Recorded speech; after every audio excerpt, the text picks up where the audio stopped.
जय जगन्नाथ मु स्निग्धा आपण मानकु मोर आउ एक नुआ डेली ब्लॉग को स्वागत करुच्ची।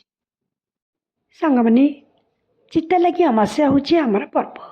आउ एई पर्व रे हमर सज बसे। तेणु आमे माने एई पर्व रे नूतन पोशाक पिंधिबा सहित बहुत प्रकार पिठापଣା करथाउ।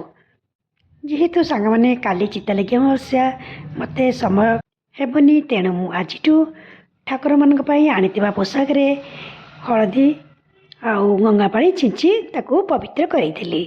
तापरे ठाकुर को स्नान कराई से नूतन पोशाक पिंधेइथिली।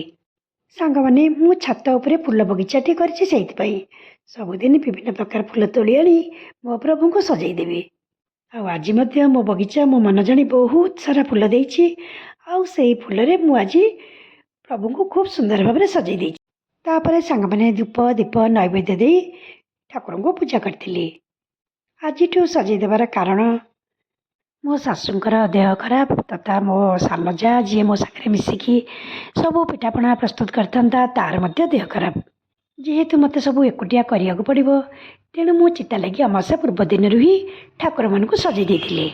सांग माने चिता लगी अमास्या पई मोर या होची प्रथम वीडियोटी आपण मानकु केमति लागिला आउ बाकी मु चिता लगी अमास्या रे केमिति कोन करथिली ताकू शेयर करी आपण सहित सेकेंड वीडियो रे।